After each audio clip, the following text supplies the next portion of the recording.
You are listening to the Enormocast.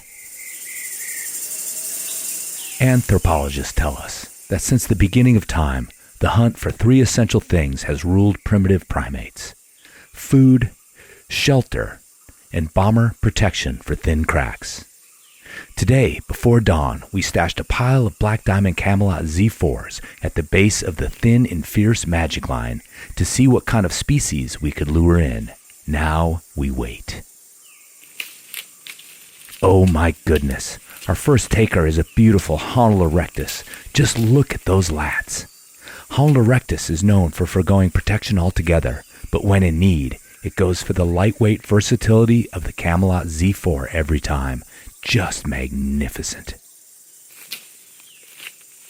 Wait, what's this approaching the crack? Ah, an absolutely stunning female Hazelonymus intrepidae. These awesome and fearless creatures choose the Black Diamond Z4 for its low profile and holding power. Ooh, an embarrassment of riches this morning. Now we see the bright plumage and bulging forearms of Econoritis hirsonis in all its trad climbing glory.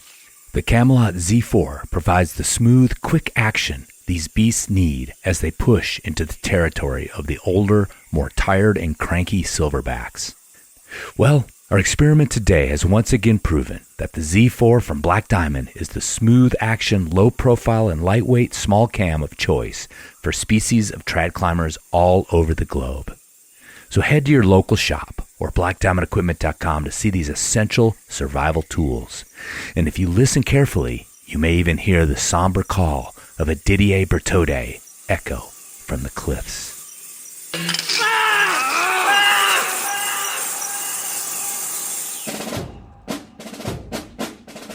10 hoot. All right, cans and bottles, fall in. Barring any sort of unforeseen epic, forest pivot, or extended chit-chat in parking lot, our climbers are due back to camp any minute. And since we've been nestled here in this Yeti Tundra Cooler, chilled and thrilled, we are poised to offer timely refreshment to these certainly knackered and thirsty climbers. As we know, whether they sent or got bent, stumbling back into camp after yet another best day ever and enjoying an ice-cold libation from this here Tundra Cooler is one of the true pleasures in life. Are you cold drinks ready to do your part? Si, senor. I don't want to die. What was that, Raspberita? I don't want my can ripped open and my insides poured into someone's mouth, sir. Son, I understand your concern, but we've been putting this here Yeti Tundra Cooler for a singular, honorable purpose. That is to give cool, refreshing comfort to our climbers. Should one wish to slake their thirst with your syrupy and artificially tainted insides, then it's a sacrifice you were born to make. Just consider yourselves lucky that you're inside this here Yeti Tundra Cooler. Any other icebox and we'd be warm and stale and likely dishonorably poured out after one sip. Yeti has always backed up their products with years of testing, re-engineering, and upgrading to arrive at the majestic Tundra Cooler.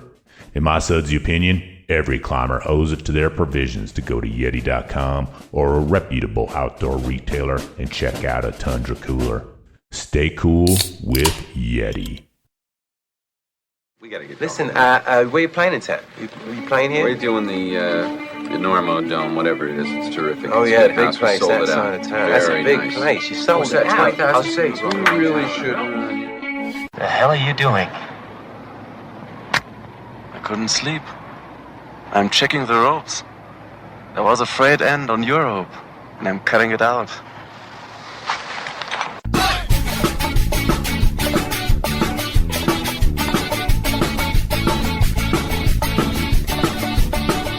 Bad weather. No, later, anytime.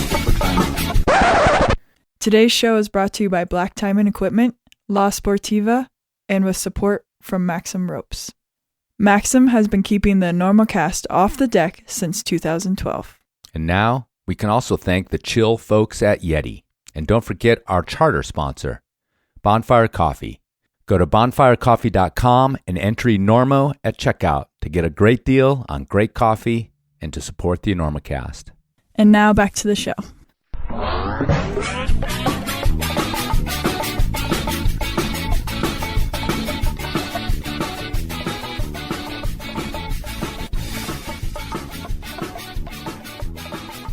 Hello and welcome to the Enormocast. This is your host, Chris Sḳwx. It is September 12th, 2024, about 2 p.m. here in Colorado, and this is episode 292 of the Enormocast, a conversation with two people, both British.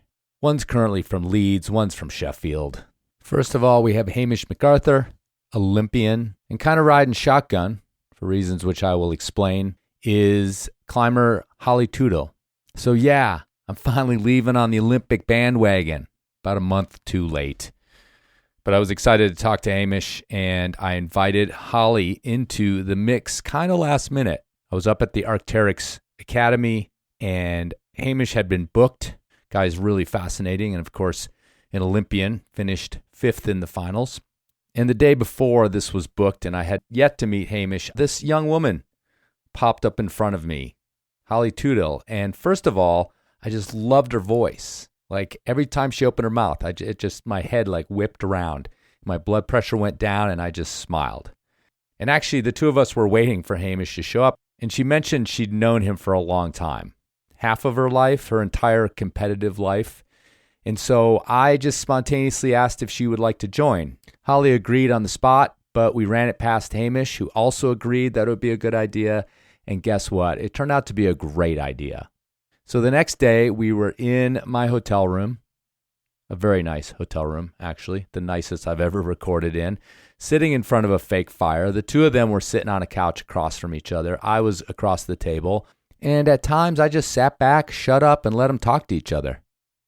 They kind of delved into the nature of their friendship and what it meant to support each other and what it meant to observe each other in the gym and learn from each other. And there's long sections where that's just going on between the two of them.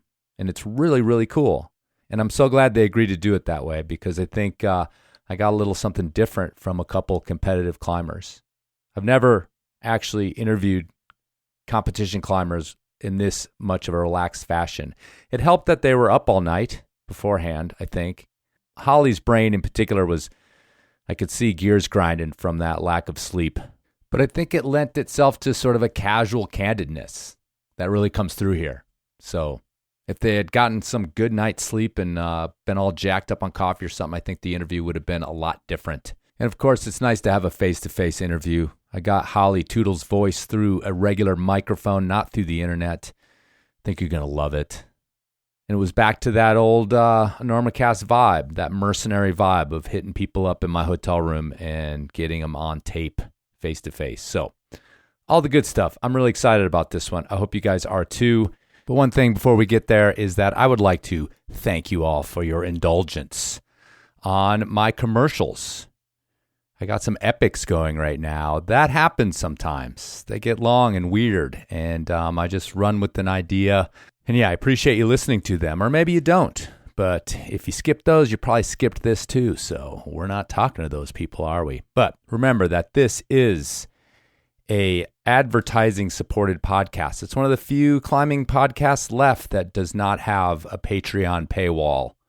Not that that's a bad idea. We do that over at the Runout. But so far, so good with getting sponsors to pony up to let me make my weird commercials. It's in the contract. Even when folks like Yeti showed up, I was like, you know what? This is how I'm going to do it. I'm going to have voices and weird sounds, and it's going to be low production value because that's part of the shtick. I think it's a hallmark of the podcast. I know a lot of you folks go back and listen to old episodes, and those old commercials on there are quite time capsules. Some of them still make me laugh, actually, for the right reasons. Although, one of my rules is that if it doesn't embarrass me a little bit, then I've missed the mark. So anyway, please consider supporting those sponsors that pony up to make this free for you. Of course, longest folks in the bag have been Black Diamond, Sportiva right behind them. Some newer sponsors like Yeti come along once in a while. So thank you very much for supporting them. And the occasional drop from my friend Peter W. Gilroy, from Belay Specs, Bonfire Coffee. Maxim's in there too, Maxim Ropes. Support them all. They have joined together to literally give you this podcast. And you can do something for me too, which is to rate and review this podcast on your platforms. Even if you've done it before, do it again. Yeah, give it a review, tell your friends, spread the word, get it to new ears, even after all these years. that's a nice thing to do. Okay, let's get over to this interview with Hamish McArthur and Holly Toothill with this one brief interruption. This is a new one. I've been working on this one way too much. Sportiva and the Mandala, and hearkening back to some electronic dance music from 2002. You deep fans, there's actually classic electronic dance music now. And this is a little tribute to that. Yeah, Sportiva is losing its edge. Losing its edge. The Mandala is losing its edge. No edge. No edge? More fun. More fun. The kids are wearing them in France and in London. I was there when Keenan Takahashi tried on the Mandala for the first time. I said, man, that's a heck of a mustache. I've heard you have a closet full of every gray shoe that Sportiva has ever made, even a retro pair of Megas. The future has no edge. I woke up naked on a crash pad underneath the Peabodys, only wearing a chalk bag and my mandalas. Did you see me there that day? Because I was there first. I've never been wrong. I used to work in a climbing gym. Optimize performance. Facilitating fluidity. Minimal materials.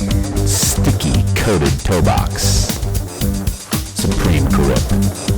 No edge, more fun. All right, how's your health? Oh, really good. Yeah. Been better, as you can tell. But we're here. Yeah, we've just had a discussion about how to get sneezes and coughs out of the podcast. But yeah, thanks for coming. And also, I just kind of wanted to talk about, we're at the Arc'teryx Academy, which is why you're over here in Canada from your home in the UK, and out late last night. Does anyone want to describe their evening to me? I can start. Yeah. I mean, it wasn't anything crazy. It was nice. I mean, Arc'teryx always put on a good time.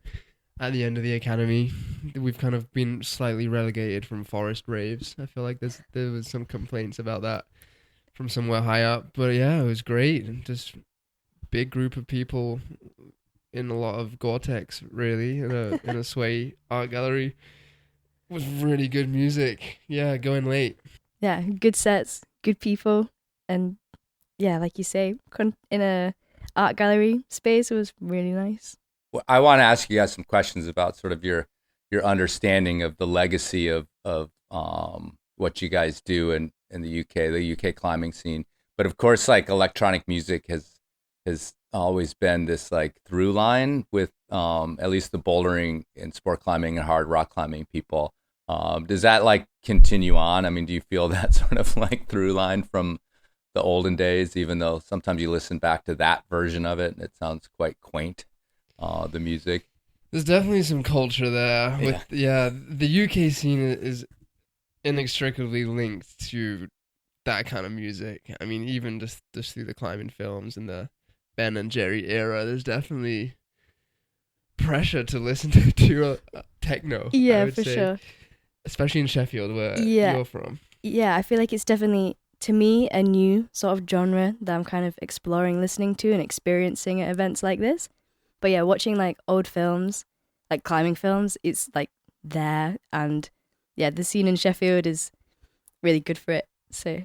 But it's new to you? Is that what you said? Yeah, I guess so. It's not like Were you something growing up more an Adele fan kind of a thing? More like a country music kind of girl. Oh, really? Yeah. My mum is big into it, so we used to listen to a lot of it in the car. So yeah, very different genre to be like enjoying, experiencing at the minute for me in a very different way, but still a very good way. Right. In the past, there's this electronic music thing, this techno music thing, but just the lifestyle was kind of hard, back in the day. Does that still continue, this sort of like training, in gross places, that kind of scene of like hard man or whatever, hard woman, however you want to look at it? But is that like a through line still? I think so. Yeah, I think so. Brits in the climbing world, I would say, have a slight reputation for their old masochism. Yeah, right. I guess that's what I was getting at, like sadistic training, masochism. Yeah, heavy training, pain tolerance to the max, heavy drinking, heavy partying. is definitely part of the culture. I think just from the UK not having very well set up institutions when climbing was getting big in the 80s. So if you were climbing hard, you almost had to sleep on the floor constantly somewhere, and just like all you did was climb, and you had no money, and like if you had to like just hang out and do fun shit all the time, kind of even just to stay warm and have something to do. I feel like that's where it comes from in my mind, is this kind of slightly deprived people who just live to climb and are already kind of outcasts, and they found this group of people that they connect with, and it becomes like a kind of tribal thing almost. Yeah, I guess it is like a really like-minded group of people that are all kind of, as you described, like outcast, I guess. I think for me seeing it, it's more like, well, I live in Sheffield at the minute, and you get a lot of students and people that move to Sheffield for the climbing scene, but to study so they can experience it all and I guess get the student loan and hang out in Sheffield with that group. So it's more like that's the way I've seen it happen, is people, I don't know, move to that and like continue from that way, maybe. I mean, it sounds like, Hamish, you had a pretty good sense of it, or you do now anyway. You both are 22, right? Yeah, so you're both fairly young. What was, I mean, coming up in climbing, like I know all this stuff because I've been around. I mean, I'm contemporary. I wasn't there, but you know, the history and all the films and stuff. Is that something that, like, Holly, that came to you later? I mean, as you kind of reviewed like what this world was about, or were you like, when you moved to Sheffield, did you know what you were sort of like stepping into? As in like the history of the climbing scene? Yeah. It's definitely not something I was aware of at all when I got into climbing. It's definitely something that I've like seen through like moving to Sheffield and being around the people who are involved in that scene as I like grow up and come through the comps. I've totally forgot what I was going to say. Yeah. For sure. Both our brains are quite mushy today. Yeah, oh my god. That's why I opened with that. I just want people to understand what we're dealing with here. No, it's good. Yeah. Right, what was the theme of what we were going with? Yeah, we could start over. Sorry. No, that's all right. That's why we're on a podcast. I'll just cut that out. Good.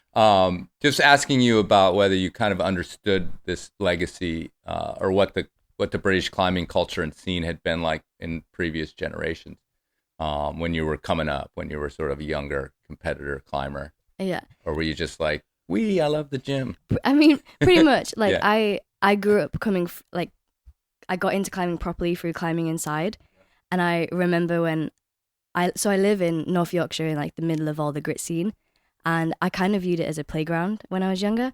So for me, it was just like fun, and I didn't really appreciate the like the scene you guys have described, like the old school training scene, outdoor scene. It was definitely something that was like a learning curve for me when I did grow up into that space. And like watching the films, hearing that kind of music and stuff. But yeah, it's definitely something that I had to like see and learn, not that I guess attracted me to that space, but it's something that I'm psyched to be involved with now and can appreciate now. I would kind of agree with that, and that I feel very separate from that culture. I feel like it really has evolved into something new. I wasn't really growing up inspired off anyone really, or any climbing film. I don't know why, if that's just me, or if that's the culture as a general that's kind of shifting. But I really did not get obsessive on any climbers or climbing films or climbing history, and I still am not. There's so many people that I do not really know, or like facts that I do not know about, like the history of British climbing that I really feel like I should know. Yeah, people bring them up. I'm the same when I'm talking about like borders in the UK and stuff, and I can't pin the name or the place. I'm like, joke that I'm like a fake fan of climbing because I don't know that far back. Yeah, I feel like part of that is also it feels good to write your own story in climbing and not just try and replicate a group of people. I think that's what a lot of people do when they don't really know what their identity is in the sport or in the world. You get a lot of replication, and people, I don't know, even like making super like skate style edits and stuff because they don't know what their own culture is, or dressing the same as, people from the 90s because it's cool and hip, when realistically that's just kind of imitating something instead of writing your own culture. Like, maybe it's better to let it transition and not, you can be inspired by the past, but for me, it's never felt like I wanted to borrow too much from that. I'd rather live my own life and at some point look back on it and see that it's distinct from the generation before. What do you feel like is happening with your generation? I mean, it's pretty young, it's pretty new. That is sort of distinct and new. Well, let me say this too, is that there's, someone like me who's sort of steeped in this history and want it to continue. But you're absolutely right. It's a fine line, and you want to realize, well, I'm standing on the shoulders of these previous climbers in a sense, but I gotta forget about it and do something new. What do you think's new? For me, at least, the big new thing is that competition climbing is a full-time job now. And I think it's also a new thing to kind of have. Yeah, I mean, this is the first time ever that people just climb indoors and they have a good career of just climbing indoors. Like, some of the best climbers in the world, who are winning all the World Cups, have pretty much never climbed outside in their life and have never gone drinking in their life or partied. I guess that's what I was getting at earlier, yeah. Yeah, there was exactly. the through line, yeah. And I feel like there's very much been a transition towards that. All the World Cup after parties have definitely got worse in the last couple of years, which is quite a good measure of how seriously people are taking it. So I'm, at the moment, kind of feel like I'm fluctuating a bit between the two worlds of getting to treat it kind of as the best job in the world, where I'm just lucky enough to get paid to travel and climb, and I just make the most of that by living a really fun life and taking it seriously because it's the best job in the world and I don't want to lose it, and I'm a competitor and I'm trying to win. So I'm kind of in that kind of not dilemma in a way, but I'm towing that line at the moment of taking it seriously in a way, but also I don't want to be one of those guys who just is all in for way too long and then they miss all the fun shit that's going on. Where do you fall on that line, Holly? For me, it's not my full-time job. It's a big part of my income, and doing the comps is I guess one of my professions, but I do also have a job on the side. I work in a climbing wall. It's similar to what we said earlier, the people coming into the sport are coming in through different ways, inside, kind of like us, and we've then found the outside bit, and we kind of, you say we obviously want to do our own thing and not replicate anyone else, but we have, I mean, for me at least, seen the way that people before have done it, and with that culture and stuff, and we definitely take bits and that side of it. So I feel I kind of, I'm slowly I guess adding in those bits of life that aren't just so, this is indoor climbing, this is comps, this is what you have to do. You were saying missing out on the life bit and all the fun bits that come along with the lifestyle we have of the traveling. And I mean, for me, mainly traveling and competing, but hopefully more traveling and maybe competing, but also climbing on rock. And yeah, I think it's fun to just have, for me to be realizing and learning that I can add in and do, I don't know, just play with it. It's a big space. Hamish said that he wasn't so into following the climbers that were at least ahead of him a little bit. Did you have anyone someone inspiration? In the United States, not just my generation forever, but it's everybody says the Chris Sharma poster. You got the Chris Sharma poster on your wall. Who's your poster? I actually think I had the Chris Sharma poster perfect. on my wall. And I think I now kind of appreciate way more Chris Sharma as a person and what he's done for the sport. But it was I was a kid, I got psyched into climbing through comps and had this, I think it was a prize or something. And I was this is sick. This guy's climbing on rock. And that was kind of when I found my, I realized that's what people do when they see rock, they go climb it. Whereas I literally just viewed the really good crag by me as a playground. Where I started climbing was at a wall in Harrogate, and the people climbing there at the time, there's a UK climber called Dave Barons, actually, and he is like the way he climbs is beautiful. And I remember when I was first started being coached within that space, I would see him climb and do his laps on the routes, and for months and months my coach at the time was telling me, you need to use your feet, you need to like climb well, it needs to be like a little bit more precise, and nothing stuck. What she was telling me to do, I just didn't want to do it.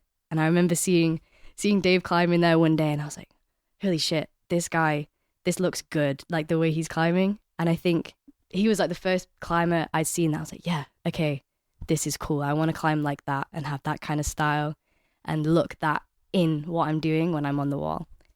He was a cool guy, but definitely one of the only climbers who I met that I was like, yeah, that's inspiring, that's cool.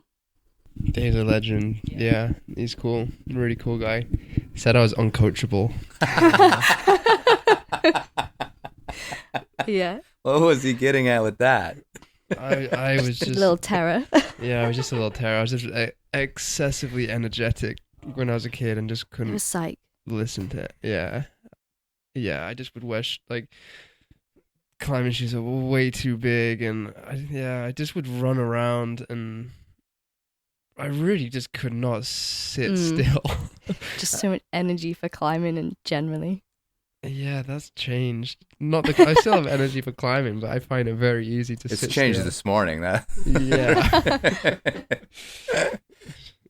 So, I asked, we were chatting, actually, Holly and I were chatting when we met. And first of all, I just loved her voice. I love your voice. It's just the most amazing voice. I can't wait to hear it on here. Thank you. Yeah, you're going to change it now.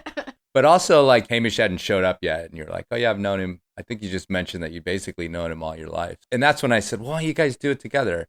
Come on the show together. Yeah. Tell me about your relationship. Like, what away and together, and how do you know each other? And now you're on the Arc'teryx team together, which is maybe an interesting kind of dovetail of it all. We were actually talking about how crazy it is that we were here together when we first arrived in Squamish. I haven't known Hamish my whole life at all. Like, I've maybe known him most of my climbing life. Okay. Because I think we both kind of got into climbing through comps. That's all I merely meant. No, that's when okay. I say your whole life, I don't care about the other part. Pre-climbing, we weren't even people. You just existed in this blurry zone in the valley. But yeah, sorry I interrupted you. No, it's okay. I guess we both live in the north of the UK, and the setup of how you got into the sport then was through regional and national events, and you were maybe one of the first people I would meet and climb with outside of comps, in the same group. I guess early days Precision, maybe before it became a team. I feel like we just met and I've seen you most weeks since. Yeah, Precision is the name of our coaching team. As Lattice is a coaching team. Precision is ours. Yeah, we've started climbing together probably when we were around maybe 10. 10? Yeah. So most of our lives, definitely. Yeah, no, it's kind of mental in a way, because we've both had a definite non-linear journey to being here in physically the same place now, but also I feel like we've kind of mentally been converging a little bit recently, with both stepping away from competition a little bit, or at least having thoughts around that, but definitely not through the same path. We've approached it from a very different way. No, definitely. And we don't hang out a ton either. We see each other pretty much every day. Mm-hmm. We train together. Yeah. We're really good friends, but I think because we see each other every day, we don't really go have coffee together that often, or anything like that. Time seeing you not in a climbing wall is very little. Yesterday someone was talking about, you're like, oh, you and Hamish are really close, you've known each other for ages, and I'm like, actually I don't know if we are that close. We say we don't hang out loads outside of training, but known each other ages. Definitely I think as we've grown up, we chat way more about real things rather than climbing things, maybe. Definitely a shift in the type of conversations that we have in our team and group of friends at home, which I don't know, maybe is why I know we talk more. Maybe are a little closer now, but yeah, still not super close. Yeah. Yeah. Is there anything that, let's just clear, is there anything that you guys want to tell each other that you haven't had the courage to, or, No, okay, cool. like, I just, that if it feels like this might be the time. Yeah, I felt like I was getting, like, Hamish, I don't actually like you anymore. Yeah, that's exactly what I was trying to say. Yeah, that's what we've gotten to. No, we've just been around each other for so long. Yeah. I think like we've seen each other at our best and worst. And Yeah. like, Oh my god. I feel like we can immediately cut all the and we do cut all the bullshit like whenever we start chatting at the wall, really, which is great. Yeah, giving the honest answer to. So how are you today? And that's I know there's very few people I would have that chat with, but you definitely be one of them in the group of people I know. Yeah, I think our like circle is really good for that. There's a lot of people in there that I feel really, really close with that I don't actually know that well. I feel like just because we see each other literally every day. I mean, I've seen everyone in tears many times just because training is an intense environment and everyone's super stressed from, I guess, being a climber with probably not that much money, like trying to make it work, trying to make a living. It's all results dependent to a degree. Everyone's kind of condensed in this one space. Sometimes people are having the best day ever. Sometimes people like are really struggling, and through that you definitely get to know people and have just like a mutual respect for them, and they're on a similar journey to me in a lot of ways, and as a you. So like we just, I feel like, have a quite solid relationship with everyone in that circle. Yeah, everyone within that circle, we've all felt a lot of feelings in the same space, the highs, the lows, and you can't hide from the people you train with in that environment as much as you may want to, but it's quite nice to have the space to do that. I know, the little bits of being human and like a real person as opposed to being in the gym and trying to be like a performance, and you're like how you are performing being you is super different from who you actually are. That makes no sense. But if not at the climbing wall, here's my question: where would we be most likely to see each other? Probably Squamish by the sounds of things. Yeah, probably Squamish. I don't know. Yeah, basement raves. Maybe, yeah. Or like a coffee shop. Or a coffee shop. Big contrast of places. Yeah. Let me shift over to Hamish. You're kind of like coming across a little bit conflicted about like outdoor climbing and then this job, or not outdoor climbing and indoor climbing, but the fact that this job, this thing that you do, this competition job, requires you to be so dedicated to quote unquote maybe miss out on fun stuff or whatever. But obviously the thing buried in that is that you just competed in the Olympics in Paris and actually did great. You were a finalist. Maybe fell off of your expectations a little bit, but the rest of us are blown away.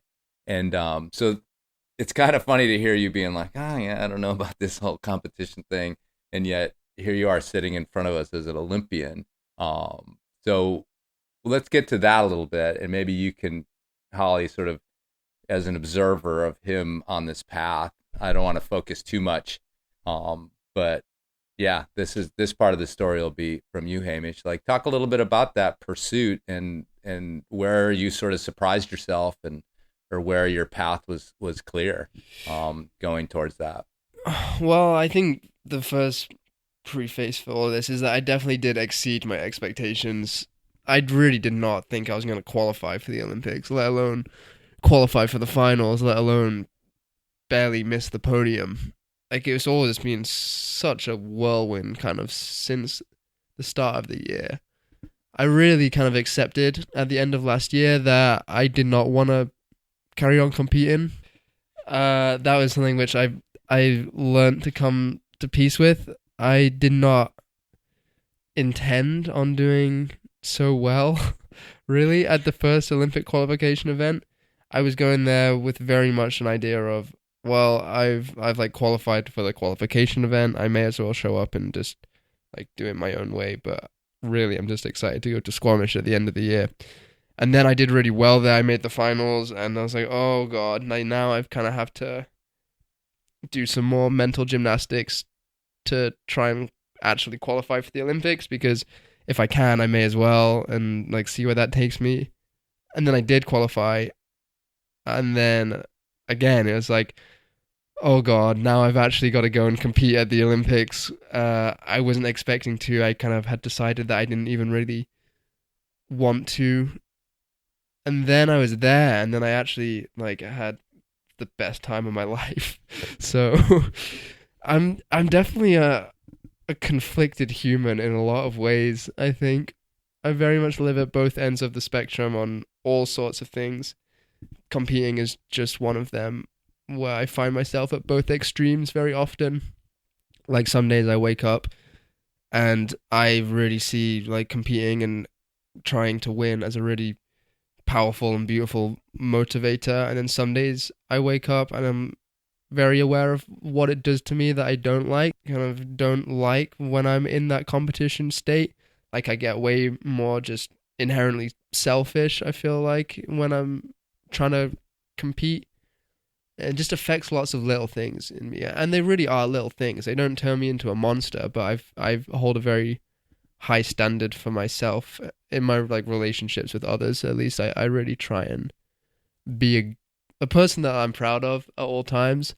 And I feel like around competitions I find that harder, because like I'm just focusing on myself way more. I'm way less likely to give up half of my day to go and belay someone, because it doesn't map onto like what I need to do for my specific preparation. So those are kind of the two sides to it. Is that in some ways I don't like who I become during competing, but then at the same time, like I'm pretty good at it when I like put my mind to it. So it's a little confusing. It's definitely a little confusing, especially for this like Olympics in this season. I've not had the same dedication as I have in the past. I've just been way more kind of in tune with my body, and if I show up to training and I don't want to do what my coach tells me to do, I tell him and I don't do it. I do something else.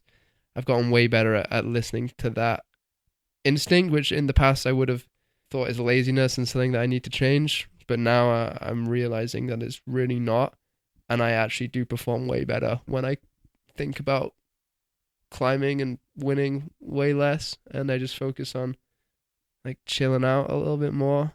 And then the climbing just somehow like has gotten so much better, kind of by accident. Sure. You're observing this guy, Yeah. someone you know really well, at least as a competitor. What was your opinion? I mean, you may have had more faith in him than he had in himself. Yeah, at the time that everyone was training for the Olympics, I was in the space a lot, and it was very evident that it was a real hard time for everyone involved.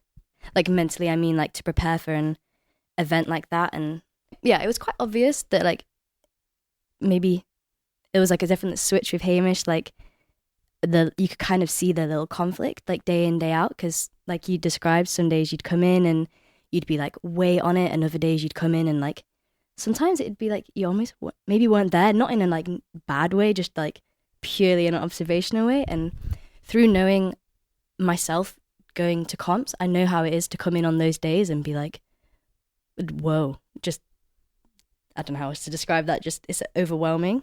When you have like the pressure of what people may expect you to do, what you expect of yourself, how you want to show up at these events. But yeah, and I think you described like how when you relaxed way more and listened to everything, you felt you performed. You like could, even in training, could show up and just climb better, and your climbing improved.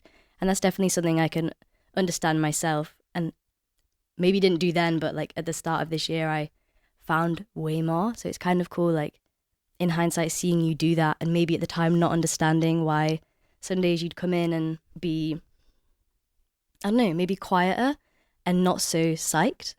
But yeah, you're just listening, which I think is something that's really important. I agree with all of Holly's observations. They definitely map onto how it was for me. There was a really interesting thing that I noticed that started happening whenever we had comp sims. So like mock competitions before the like Olympic qualifiers or the Olympics. And I would only in hindsight realize this, but I would like completely self-sabotage my competition. I actively try to not get to the top of the climbs.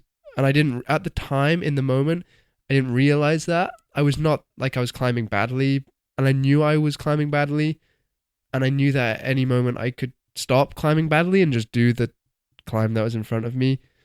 But I was really subconsciously self-sabotaging myself so as not to have that positive reinforcement that doing well gives me, because I realized that is the driving force behind a lot of my like confliction and discomfort, is the validation that you get from doing well. It feels really good, and it's really addictive, and it sucks you back into this thing that I'd been working really hard to get out of. So I'd spent the whole winter kind of doing myself kind of proud by distancing myself from this way of thinking, and doing a lot of kind of self-discovery and self-therapy, or whatever you'd call it, of kind of unraveling all of this stuff. And then as soon as you like start competing and you get a good result, all of it goes out the window, because you're like, oh yeah, people are telling me how good I am. Like, oh, I'm better than all these people in this room. Like, oh, that feels good. I got to like keep doing this. So I noticed in training probably too, although it was less apparent because it's less intense environment. But definitely in comp simulations where I would just purposefully not do the climbs. And I think I've also done that in World Cups before, in like the 2023 season. Like when I think back, the feeling now maps onto what I've discovered. It is that self-sabotaging of not wanting to do well because I know what that does to me long term. We're talking about Hamish as this competitor. What kind of competitor are you? I mean, where do you sort of fit on that? Oof. How do you fit into this competitor thing in this line of like what Hamish said about it, maybe drawing out some things in him he didn't like? Yeah, it's interesting trying to think of yourself as a competitor, because I always try and be so there whilst I'm competing, but that's quite a hard thing to do. I feel like similar maybe to Hamish, I've done quite a lot of thinking about comps recently, because after deciding not to do this season. And comps are maybe something I kind of fell into as a kid. I don't ever really remember making the choice that I want to compete at these World Cups this year. And I'm sure that, well, I was very psyched to do them and I had a good time at them, but it was never something I scouted out, which is interesting to think about for me, because now that you get all the if, buts and maybes about whether if you did choose, if you'd be more in or less in. But yeah, the easiest comps for me to think about are the most recent ones, which were the start of this year. And they weren't World Cups, they were just national comps. And they were maybe the two best comps I've ever had. And it's kind of hard it's been hard to kind of unpick why, but it's the first few events where I didn't care if I won. And that sounds real lame, because obviously you're at a comp and the aim of a comp is to perform and do well, and everyone there wants to win. But for me, with that headspace going into it, just because at the time I think the rest of what I had going on in life felt way more important than this event, it was quite nice to take a step back from tying myself into that result that's going to come out of it. And I think that maybe made me just relax and kind of go, yeah, you're not here to win. That's out of the window. So you're just here to climb and be there as many of the moments through the day as you can, and try and express yourself in where you're at right now. Not necessarily how you would, like, before the comp you think you want to come across. It was about being where you were during it. And for a long time tried to force a process onto comps, because making the decision to go into them is quite hard when everything feels a little bit unsure. So I would have like a really rigid program, and I'd go in and I'd do this exact warm-up and this exact routine to get to where I needed to be to try and perform. And I don't think that worked super well for me. The comps where I've done less of that and kind of just gone off of vibes, it's worked better. Yeah, the Taoists and the Zen Buddhists would like a word with both of you, because it sounds like that is like, it's sort of this like, I wasn't trying so hard and then it felt better, and I didn't have outcomes set up and I did better, so it's pretty wild. It's good. People always like joke about how, oh, you just have to go climbing. Well, they don't joke, that's not the right wording, but like, oh, just go climbing and it'll be fine. And it's kind of true. But to take away the like pressure and expectation from within yourself and from other people, it feels impossible sometimes. And people before comps, like at those events where I did go in more relaxed because I wasn't super tied into my result, and my coaches and things would be like, oh, there's no one's expecting you to go out there and like win. No one's expecting you to perform. Like, you can just go and do what you want. I'm like, that's just wrong. It's just incorrect. Like, those pressures and expectations are there, whether they're like super loud or not. Like, when you've like going into, for an example, like a national champs, when you've won it before and the previous year you've podiumed the last couple of years, people are going to expect you to show up and like have a good fight to win, and within yourself are going into it not quite at that like point where you're like, yeah, I'm going to win. I don't know, it just feels heavy. Yeah. Well, it's also sort of insulting, isn't it? No one's expecting you to win. Yeah, that's not how I meant it, but yeah. No, but like when it's said in like a supportive way, and some people find, yeah, I think it was said to like try and find comfort in, but when part of your mind is saying that's wrong, it's just not comforting. It just feels like a lie. Right. Time of your life, the Olympics. You just said that. So yeah, consternation. Is this really me? Is this really my path? And then you get there and have a time of your life. Why? What was great about it? Describe your experience a bit. Okay, well, it really helped that it was a very discreet event and that it is a one thing. It's not a World Cup season. It's the Olympics. And I just really have faith in myself to show up in big moments. That's one of the things that I like. I really do just believe in myself that when the time is right, like, I will show up, which is kind of nice. Championship player. I was also by far not the favorite to do anything there, which was great. I didn't feel like I had sacrificed anything really, other than maybe some like a little bit of self-respect in going back on my decision making about stepping away from comps or distancing myself a bit. But at least with this, I've been more aware in the lead up as to the things that happen in myself and that affect how I think and how I interact with the world. So I was a little more on top of that, which made me feel, again, like I hadn't sacrificed anything to be there. And I was just really ready to go out and climb, like genuinely, as Holly was saying, to just go out and climb. And this was the first time in my life that I'd felt like that. I really actually realized that I don't enjoy competing throughout the Olympic qualification stuff. I realized I like traveling and I like climbing and being with my friends, but the competition part of it actually didn't ever bring me joy. When I lost, it felt really bad, and when I won, it felt really good short term and then felt really bad long term because of all the pressure. I guess the losing is the other way. Like short term, it feels terrible, and then long term, it feels quite good because you have less pressure on yourself. So either way, with my mindset, at least, it was a bit of a lose-lose for a while. But with the Olympics, I just showed up, and I kind of knew from the start that I was going to show up, and I did.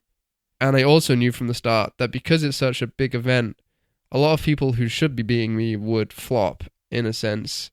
Like people who are on paper better climbers than me, or competition climbers than me, would get stressed and be overwhelmed by the pressure and not climb well. And I was very aware from the start that was a really real possibility that was going to happen, which meant that all I had to do was go out and not feel stressed, and I would like overtake these people in the kind of competition wise. And I was treating it like I was there to win, because I can't not do that, even if I was aware that I probably wasn't going to win.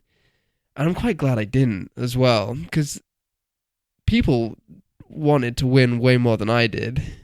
Like Toby, who wants to win way more than I do, I think. I mean, that's just that was always my problem. Oh, you totally want this more. Go for it. He does, but go ahead. and that's not usual. I also kind of suck at it, but hey, whatever. Like I am extremely competitive in everything. I really am. Yeah. Oh. I remember once we were in like Brixton or somewhere for a comp, and we were all gonna go play cards and have a drink or something over like, our lunch. And I was like, "Oh, Hamish, do you want to come play cards with like the team?" And he just really struggled with it because he couldn't just relax and play cards because he just really wanted to win. So for us, it was like a nice relaxing hangout, and Hamish just couldn't. He was like, "No, I don't want to play unless it's this one specific game that is I'm gonna win." it was the one I wanted to play. I love playing games where I'm on a team. I really love like any game where I'm playing with someone else, just because I never do that. All my life is like a singular. A solo quest. A solo quest for greatness, which is kind of a little, it's just not as fun a lot of the time. Like when I go and play cards with someone, like if I don't win a hand or something, in the back of my mind, like I berate myself for that kind of stuff. Even when it's complete chance. It's just like, the luck of the draw. Even when it is, I have just been conditioned, I believe, from being very competitive naturally and quite good at climbing naturally, and then starting competing when I was really young and just winning a lot of stuff when I really had no right to do well. And then it just became like this whole thing of that I always had to show up and win every national competition. I was speaking to someone about this the other day, and they were like, yeah, if you dropped anything at any national competition, like he used the word whisper, like there were whispers going around. Like this is when I'm like 10 years old or something. I could not show up to anything and fall off, and that was just like terrifying, and it was really cast a shadow on competing for me, that whole experience of needing perfection. Otherwise I would feel like I've like let people down who I don't even know just because I was a kid who kind of went and always did well. Yeah, it's quite a heavy pressure environment to go into so young. Yeah, I just wasn't really ready for it. Like, some people seem to deal with that really well. Yeah. Like, the Yanyas of the world has that weight on her shoulder and seems to handle it with grace, where I just, like, it doesn't make me feel good. Like, I can just about manage. And at the moment, like, I'm nowhere near that level of, like, there's nowhere near that much pressure on me. But still, like, I very much am not kind to myself if I don't do well.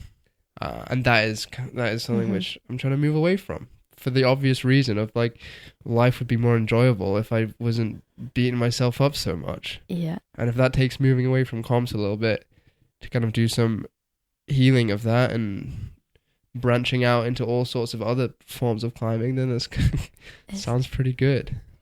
Just jumping back into that, you were saying about how, I can't remember how you worded it, but about dealing with the pressure, finding it super hard. It never, for me, like, just thinking about seeing you climb, like, at World Champs in 2021, were they in Moscow? Anyway, seeing you perform there, it never came across that you were having a hard time dealing with the pressure, like, making the final, doing real good, which is really cool. And just tying back into the whole showing up to an event and, like, having faith in yourself that you can do that. It was, like, cool before the Olympics. We would all kind of talk about who we thought was going to do well, because that's what you do with the Olympics. Like, oh, what's your your top 10 predictions and stuff. And it was fun, like, for me, thinking about having seen you do all of that and knowing your ability to show up and just on the day just fucking like switch it on and go. It was quite cool when we discussed that. I had like a quite big like underlying like just faith that it wouldn't be a drama. Just to throw that in there. Had the thought whilst you were talking earlier. You're welcome. How'd you feel watching and watching him progress through it, and then during the finals? It was strange. You're like, no, I didn't watch. Yeah, actually, no, I didn't. It was Love Island was on. Yeah, that's what I like to watch. I watched the T Swift doc. I mean, come on. Surprisingly, I've not seen that. Oh. Watching, yeah, we had like we watched. I mean, it was great because Toby's in there, right? Too, like killing it too. So, yeah, I mean, it was a good day for the UK. Yeah, I think it was quite cool to watch. Like as a Brit watching, we had a full like Boulder Lead combined team sent out, which is like one of few nations to have that, and then to have the three of you three of you advanced to the finals of it. I don't want to say like I was shocked, but I was like, okay, they're like, the team has shown up. This is sick. And like my family, we didn't, other than 2012, we weren't really we sit and watch the Olympics family, even though climbing wasn't in it then. But I was more invested in this Olympics than any others because of that. And yeah, I think for me, knowing the people was obviously made it way more easy to be invested in. And just knowing that I've seen what you guys have done in training to get there, I cried. It was a lot, like just the whole understanding that it must be it's emotional, so much work has gone in, it must be so overwhelming, but you all kept composure so well. It was really cool to watch. Yeah. And we had like a finals watch party at the climbing wall where we train, and it was nice to be there and like be around. Actually, maybe I was there for women's finals, not men's finals, but same kind of thing, like just being around, knowing, like feeling like you have a little bit of insight into what's gone into it makes it way more fun to watch for me. And for there to be a community around you, whether they're like there physically or you just know it exists, is really nice. Let's talk about afterwards. I'm always interested in this psychology, whether it's a big project outdoors, a big trip, something you work towards year after year. But it sounds like this doesn't exactly fit that for you. So what was like, okay, I'm done. I did, as well as I could have hoped. My this teammate of mine won, and then you guys are in the ceremony and like, or even just the aftermath. I mean, it's over. You're done. You walk into the Olympic Village. Like, tell me about that a little bit. I mean, your parents still around, still together? Yeah, they must have been stoked. Yeah, they all came out. Like 15 to 20 members of my family and friends, and there was like a group of them all in kilts, causing mayhem. That was a really great part of it for me. Just having them all there, because that made me feel relaxed, because I never see my extended family really unless I'm like in a pretty quiet spot of the year. So it was nice. It was a bit of a disconnect in a way to be around them all. It just made me feel really relaxed, because I'm always in a relaxed spot when I'm around them, because it means I don't have any competitions coming up, or I'm not training that day. So that was great. And then right afterwards, I don't even really know what happened. We stayed for I think we just went out that night. Heavy techno. It was not great, actually. It was a kind of techno where it just sounds the same the whole night, and everyone's just pretending to have fun. So you think everyone else is having fun, but really no one's having fun. And they're just in France as well. It's like kind of normal for all the guys in there to just be topless. Oh, which was yeah. It was not my scene, actually, that place. And then I just hung out with a lot of people. My girlfriend Quinn was out there with me, so we hung out a lot together. My family was there, so we all like met up and hung out. Max, who I live with and train with, was out there. Some other friends, like we just chilled out a lot, and I didn't feel attached to the Olympics really. As soon as it was over, the thing that I wanted out of it wasn't looking back on it and going, "Oh, I did so well." For the first time ever, really, I wasn't after that kind of reflection on it, which is a lot of what competing used to be for me. Is like I would just show up so that afterwards I could feel the relief of having won or having not lost. So that, I wasn't like that at this competition. I really did just feel very in the moment and enjoy it. So afterwards, it really felt like it didn't happen. And now, like, people come up to me here and say, "Oh, well done on the Olympics." And it really doesn't feel like me at all. I feel like I've moved on from that. And, like, I don't really want to associate with it anymore. Like, it was great fun. Too bad. Yeah. Olympian Here we are. Yeah. It just wasn't me. It was like a part. It was something I did. Right.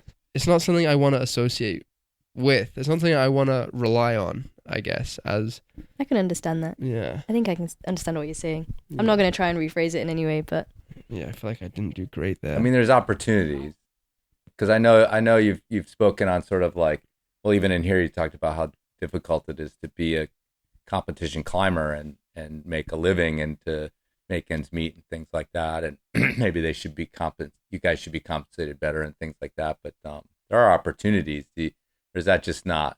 I mean, if they show up, they show up. Yeah, I'm open to all opportunities, I guess. I don't want to put a cap on what I'm doing with the rest of my life as well. Maybe I will try for another Olympics. Like, I really have no idea. Whatever I do, I don't want to ever take it as seriously as I used to. I think that's quite a nice headspace to have, to just be, to kind of know, hang out with yourself for a while and figure out where you want to go. It's just a really cool spot to be in, I think. All right, well, we'll stop talking about the Olympics now, unless you have anything else to say about it. Nothing else to say. Okay, good. Moving swiftly on. We'll move on. No, it's great. I mean, it's an interesting attitude and it's different. And you have your own path. I think somewhere in here you mentioned how like competition climbing is requiring more and more of just like full 100% dedication. You know, we've still got Adam Ondra in there who dabbles in competition climbing, but is mostly an outdoor climber. But I think that's like becoming more and more rare. And both of you as indoor climbers originally, or actually you weren't originally, you were rappelling off of cliffs in Wales, I think, when you were a little kid. But you've both become like, I have this outdoor Jones. I want to do that. I want to boulder and climb outside. But do you bring with Hamish, I was wondering if you bring these traits that you're sort of actively kind of working on to your outdoor climbing as well. Can you fall into these like patterns when you're around a boulder and fall, like in the film or anything like that, where you're hard on yourself for failing and you want to do better than everybody else? And yeah, no, it's the same thing in a lot of ways, or it can be the same thing.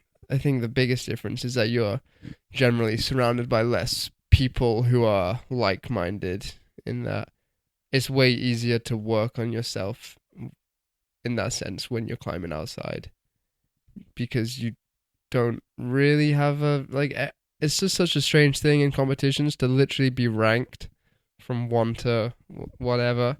Like, that is a weird thing to do when you really do see that as your identity. Whereas with climbing outdoors, you get a number. Like, if you do hard grades, like, it's cool. I don't think there's anything really wrong with that, but it is so much easier outside to distance yourself from identifying with what you're climbing, I think. I don't know about I do know. I mean, there's a very long tradition, at least again amongst boys, to like take the piss out of each other. And that phrase is actually from your country, taking the piss out of somebody. I mean, is there a grounding nature to climbing with some folks for whom, competition climbing is like bottom of the rung of their interests, and like, oh, here comes Mr. Olympics? Like, do they, take the piss out of you for that and try to keep you grounded a little bit? I like that. Yeah, no, I hope people do it. Like, yeah, that's good with me. Yeah, it is important. Taking the piss is very much a British thing, and almost all we do, I feel like. Yeah, we just, it's good. It does keep you kind of not taking yourself. Yeah, not taking yourself too seriously and keeping it honest. And there's always some sort of truth smuggled into those kind of jokes. Like, yeah, they've come from somewhere. Yeah, exactly. Yeah, they've come from somewhere. Well, I keep saying it's sort of this boy thing, but I wanted to ask you some questions about that. And that, I talked to Emma Twyford a while ago, and she talked about being in Wales, and one of the things she did was just like, was talking to all these women like, what, do you guys boulder? And they're like, no, we don't, because it's always dudes, and it's a little bit much. And so she started attaching herself, just, I don't care, I'm going to go with this posse of guys, and I'm going to just climb in that culture. And then they start, she went on to start doing these women posse kind of things. Like, where have you sort of fit into it? Because even in the film that we watched for this, it's like, it's a lot of guys and the guy kind of rage energy. Like, where do you fit into it? Actually, I'd say too, Hazel, she's older than you guys, but she came up in the same kind of culture. Like, I gotta hang with the dudes. Like, what's your attitude towards that? It's probably changed a lot for your generation, though. Yeah, maybe. I mean, there are still a lot more guys in climbing than women. And I have, like, most of the climbing I've done outside has been with a group of guys. And I'm kind of used to training in a big team of people, a few, like, girls who train and climb mix there, who are training leads. But yeah, it's mainly a lot of guys. And I think when I would train inside, it would kind of be a thing to, like, chase the guys, like, performance-wise, because it's, in a way, when you're climbing around people who aren't just good at climbing, but they're, like, stronger than you and they push you, it's always good to have someone in climbing who pushes you. But for me, it was mainly my, like, outlook, especially in a gym, would be, okay, try and keep up with the guys today, and which is kind of strange, really. And I don't know whether it's because at the time there wasn't a very big, like, female in our team climbing in the same place, and so that was, like, the natural thing to do is, okay, if I'm one of the top, like, women climbing in this scene, well, the next step of people who are a little bit better than me to climb with is the guys. Yeah, it is strange. It can be quite intimidating for a lot of people. I've had this conversation a lot with how it is with guys within climbing. And my mum's recently getting back into climbing, and she finds it a little strange too, coming into a wall that's quite, like, male dominated. But that's not, like, always the case. I'm not always like, oh, there's so many guys here. Like, there is a good, strong scene of, like, girls who climb in the UK, and I love climbing with them. Most of the times I have climbed outside, it has been with guys, and in a lot of ways, it makes you feel quite safe because they're a lot stronger than you, especially when you're bouldering and you want a spot. It's quite good. Like, don't have many complaints about just climbing with guys, but it is a little bit like, you go to try a boulder, and because they're a bit stronger than you, they'll send it. And there's a lot of then kind of awkward hanging around because that might be your proj for the next while, but everyone has done it. I feel like I'm going to keep just saying the same thing on repeat because I've lost my train of thought. But I'm sure there's a lot to say on it if I could make my thoughts make sense today. I think it made sense. Okay. No, that was well said. I definitely understand. Well, I definitely don't understand. I definitely understand what you're saying, and yeah.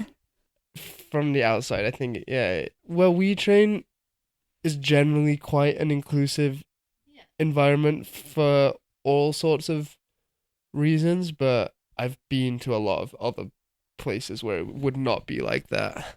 It definitely does feel like an inclusive space, but at the same time, like you say, like, sometimes when you come into the gym, I don't know, it can just be really freaking intimidating when there's just a load of guys climbing, and the way that you guys seem to interact when you train as guys is kind of different to how girls do, like what we were talking about yesterday. I can't remember who with, which can either be really supportive of everyone or can kind of feel like you're standing outside of this little club of the guys training, and because you're a girl, you don't communicate in the same way, and it's quite hard to get in. But I don't know, it is generally really inclusive, but there's definitely days where I'm like, ooh, I would like there to be a few more women here climbing on this board with me, for example. But I think maybe a slight issue as well is the stereotype that I was talking to a few people about this, that women are good at slabs and men are good at board climbing. Uh-huh. That is one of the worst stereotypes I feel that is within climbing, because that is so limiting for everyone. Because it means, obviously, if you do have a tendency to be better at slab climbing or board climbing for whatever reason, and you're good at it and you feel safe in that space, you're going to stick to it. You fall into it way more. I had this conversation a lot when I ran a women's clinic today. They were like, oh, we're like, let's try and find all the vert boulders because they'll be easier for us. I'm like, hang on a minute, that's not necessarily the case. And that creates a little bit of a split in groups, I feel like sometimes. Yeah, definitely. It's like you're almost pre-set up to be split. Actually, thinking about it, growing up, I was better at slabs and stuff, just because, like, the way you, like, I don't know, people developing and growing as an athlete, like, when you like strength training and stuff, it came a little bit later for me anyway. So I've never been a particularly, like, muscly strong person. So I'd have to be really good at climbing to keep up, like, with the guys and people we train with. But that doesn't mean I'm exclusively good at only vert stuff. Yeah, absolutely not. Yeah. And you like kill it on the board, and so many of the girls on our team are unbelievably strong on a board. And I think that is one of the best things about our team, is that it is very mixed in that sense. Like, yeah, even if the board is quite an intimidating space because there's lots of topless guys like screaming, at least the women like on our team are really psyched on like feeling strong and being strong. It's true. I feel like that's definitely come more in the last few years. At the Wall, we train at mainly like City Block in Leeds. We have a really cool board setup area. They recently like gave us space to make a spray wall, and I think that actually made a real positive difference to us all climbing together on a board, like sticking with what you were saying. That's definitely made it feel just good and better. Because there's a load of strong people, a load of strong women like climbing with Zoe and Molly and Eugenie and everyone else who's in the wall that's super strong. It can be a real good environment. But then as well, like when back to what we were saying before about training for comps, you do have that like a little bit of pressure to want to perform and have a good training session. And I feel like sometimes that comes out in an uncomfortable way, not on purpose, but sometimes if you're climbing with your friends on a board, but you're also competitors, that can be really, really hard, because when you are in comps, you want to beat them, but you're also probably going to have like lunch together afterwards, and that's different. And I think it comes out differently between the group of guys and the group of girls. Like, we definitely maybe not as comfortable to take the piss so much within our team, like I see like you guys do, whether that's intentional or not. Can you hang with it when you are out with the dudes? Hang with it? Yeah, hang with taking the piss and giving it. Yeah, it's good. Okay, I think some days I'm just like, I'm sick of this. Everyone's being, there's too much testosterone floating around. I need to go sit outside for a few minutes. Right. But yeah, I do really like it. It's good fun, especially if I'm like, if it's a good fun day, I'm all for it. But yeah, I was just thinking mainly in a training environment, but there's much more to climbing in life than that, obviously. Well, that's actually a good segue to the kind of final bit here, but we opened with differentiating your generation from the past, building on it, but making it different.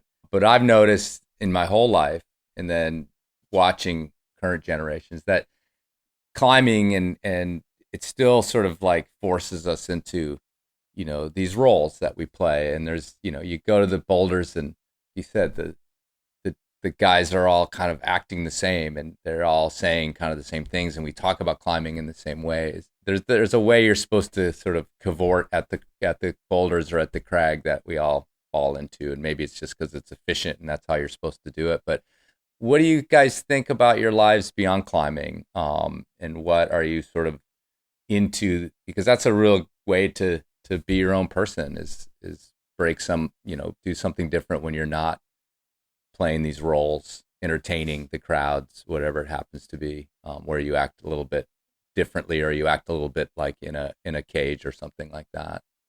As a tricky one to talk on at the minute, because obviously I have a lot of interests outside of climbing, but for me, climbing really did become my identity and who I was for so long that a lot of people I've asked, like, oh, what do you do when you're not climbing? And honestly, not a lot, because through the last few years when I'm not climbing or training, I'm exhausted and just tired. So the other things, like, I feel like I'm quite a creative person and crafty, and like I like doing things like that. It's been really hard for me to like recently try and not just be climbing and be like more. I feel like there is so much more, but it's like at the minute kind of like teasing it out, and we'll see what's there. But yeah, definitely became climbing for a while. Do you ever boulder in a cowboy hat? Yeah, oh my god. Happy place. I've been trying to get that could be something. Yeah. I mean, just being outside is nice. That comes from climbing. I'm a big fan of that. It's been when people are like, what do you do outside of climbing? What do you like to do? I'm like, just be outside and be doing something creative. For me, I'd say a kind of typical evening back home. What would I do? I play football with Max and like kind of the other folk who live around. Like, there's a little AstroTurf. Quite often we'll just get a couple beers in and go play football. It's quite a normal evening. I like cooking a lot. Like I don't want to say take that seriously, but I put time into that every now and then. At least like I really do enjoy getting creative with that. Really have been loving painting recently. I've been doing quite a lot of art-based stuff and writing-based stuff, and just kind of exactly what you were saying about self-expression in a better way. I mean, people speak a lot about climbing as a form of expression, and it can be, but realistically it's a terrible way to like actually express yourself compared to using words or paint, or like it's really limiting when there is a like black and white goal. In a sense, it's quite hard to actually express yourself and not just find great body positions to get up a climb like that. That's very different. Yeah, I think I do agree is that with writing and art there's good ways to express yourself. I find it quite hard to express myself using actual words, which is funny because I'm sat on a podcast trying to do just that. But for me, climbing often is a way to express myself in some way, whether that's just get like some feeling out, not linked to comps or anything at all. But if I'm having a weird day, like I work in the climbing wall and often I'll try and train afterwards because that's what I would do. But recently it's kind of just, I'm going to pull on and almost just, it's like a form of dance for me, climbing. And when I feel like a lot of times previously I've said, oh, climbing is like the only sport I found where I can express myself. I don't mean that in terms of when I do a comp or I climb on rock. That's not the thing that I think is expressing. It's the feeling that I maybe find hard to communicate in other ways. I can try and understand myself by just moving, and moving whilst I'm climbing is a really nice way I've found to do that.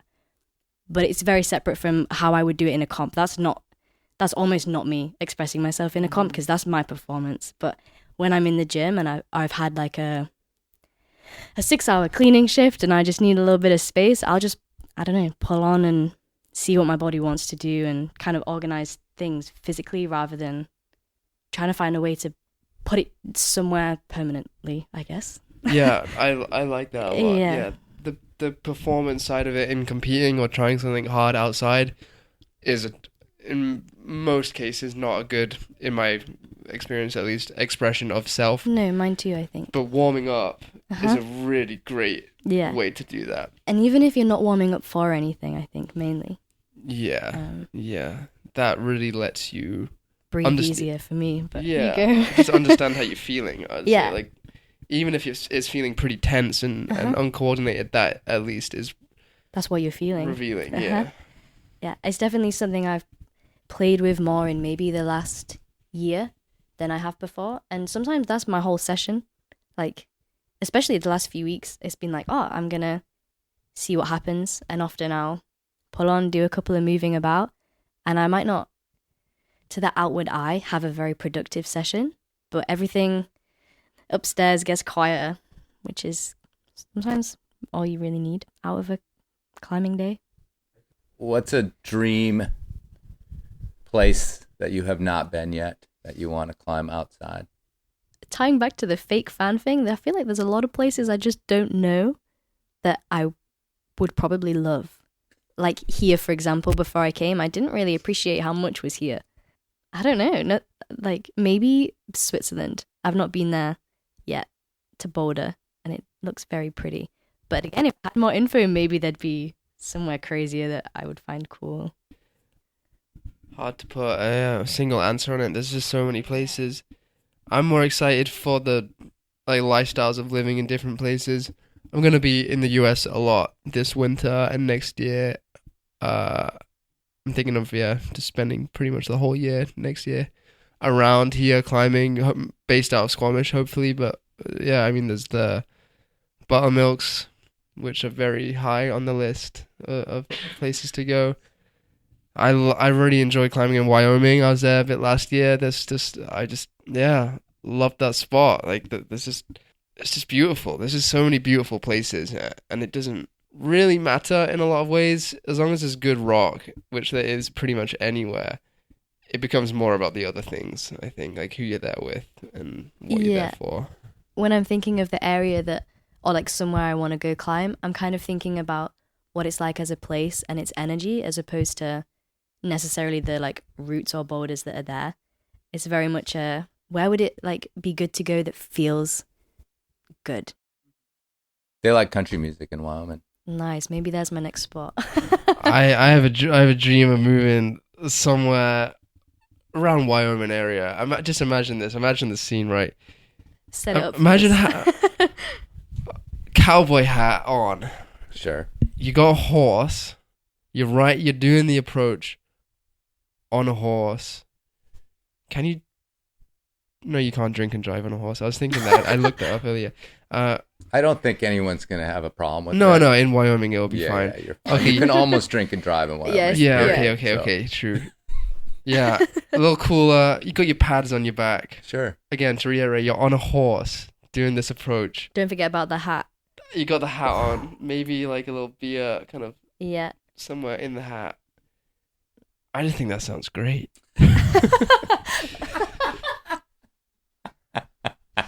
Yeah. Fair enough. All right. I have some friends that could make this happen. They might laugh, but they'd make it happen. It would be put me good, in touch. like photo proj, film proj. I've never ridden a horse as well, but anyway. Nice. Wow, that's even better. I just think it would be sick. I need to embrace my cowboy era. Yeehaw.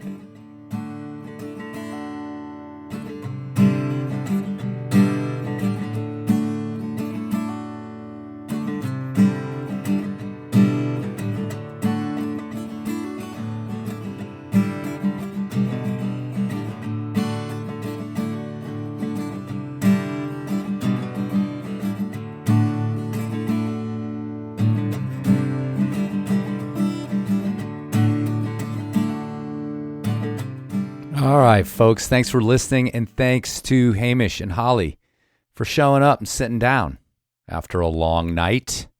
Wasn't that sweet? Just listening to them chat with each other, discover things about each other. Pretty cool. And I just want to mention that I had Hamish booked and, asked Holly to come in sort of as the sidecar, riding shotgun, however you want to look at it. And so, of course, Holly deserves her own episode where we talk about her more.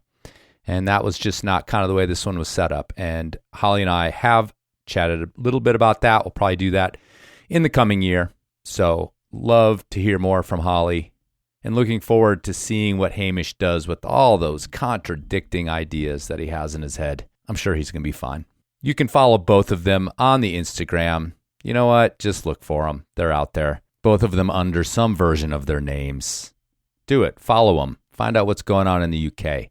All right. If you're still listening at this point, you are a hardcore fan because you want to hear what the Easter egg quote is.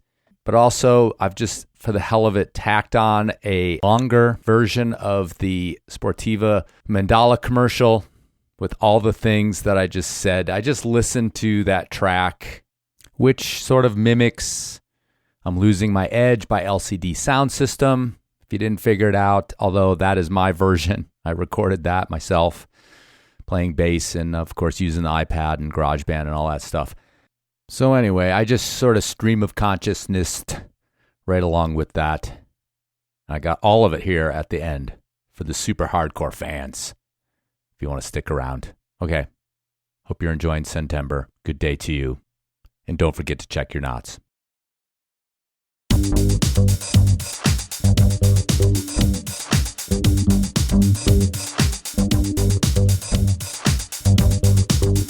Yeah, Sportiva is losing its edge. Ultra sticky. The Mandala is losing its edge. No edge. More fun. The kids are wearing them in France and in London. Optimize performance. I was there in 2024 when Sportiva introduced the Mandala. I was there in Italy when they were designing the Mandala. I was working as a janitor, mostly just cleaning up the mountains of little plastic espresso cups. I looked at the Mandala and I said, people are going to want to buy that. Sportiva's losing its edge. I was there when Keenan Takahashi tried on the Mandala for the first time.